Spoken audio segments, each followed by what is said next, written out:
Jared was scared of the well.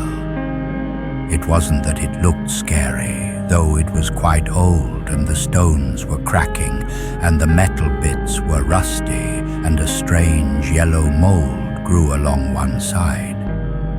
It wasn't that it was a little beyond the view of his grandmother's back porch. He had no problem running all throughout those woods from sunup to sundown.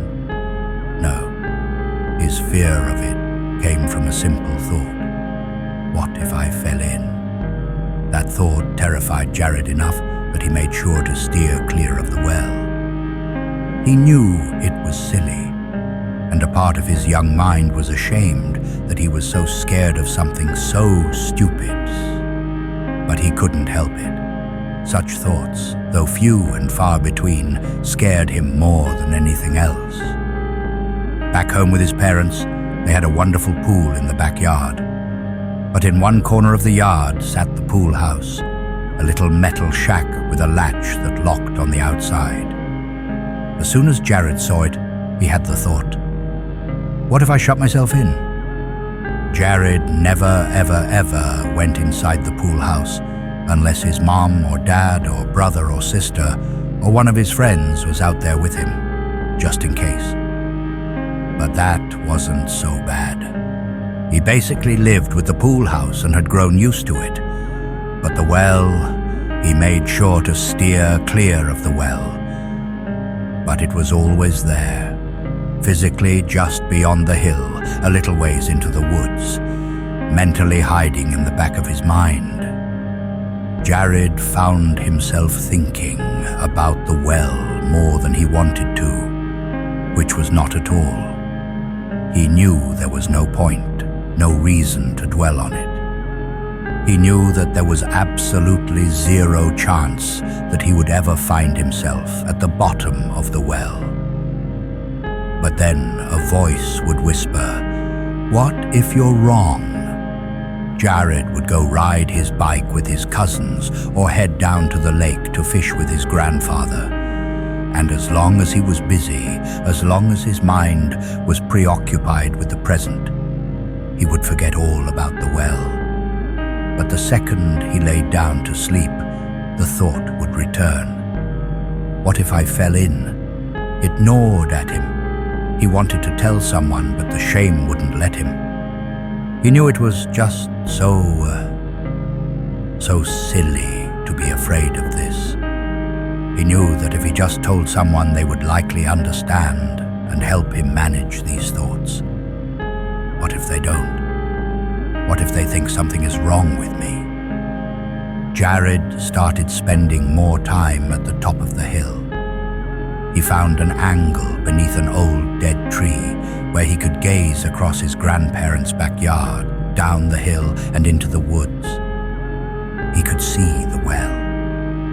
A part of him was comforted by this. If I can see it, then it can't hurt me. But what if I can't see it? Jared spent a whole day wandering within sight of the well, never going too close. But when night fell and he crawled into his bed, he became worried sick with a new fear. What if I sleepwalk into the well? The thought terrified him so much that he didn't sleep a wink that night. Instead, he got up and sat on the back porch, gazing in the direction of the well. A mild storm had moved in, a slow but heavy rain pinging against the metal roof. It was too dark to see very far, let alone all the way to the well. What if the well's gone? What if I forget where it is and stumble into it on accident?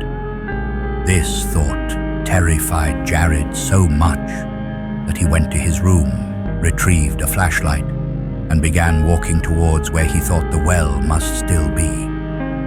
He shivered in his now wet pajamas, the cold wind biting him to the bone. The storm seemed to grow worse with every step. What if I get sick from the cold? What if I get lost and can't find my way back? What if grandmother checks on me and I'm not in my room? What if... He stopped walking, a great relief coming over him as his flashlight passed over the familiar well. The stones were still cracked, the metal still rusted, the strange yellow mold still stretched out across one side. What if something is in the well? What if someone else is hurt? Jared carefully stepped up onto the concrete edge at the base of the well. The sides came up to his knees, and he leaned over as far as he dared. He shone his light into the well, for the first time seeing what was inside. The hole went down, down, down so far that Jared couldn't see the bottom even with his flashlight. He'd no idea what was down there. He gazed into the hole, eyes squinting. He had to be sure. He had to be absolutely sure that there was nothing there. He had to make certain that there was no reason to worry. Lightning struck, turning the black sky white. It struck so close that Jared felt the hair on his arms and head stand up. The ensuing thunder reverberated within his chest. Fear. Fear moved his right leg in a panic. Fear. Fear made his foot slip on the wet, moldy, slippery concrete. Fear. Fear was the last thing Jared felt as he tumbled forward into the well.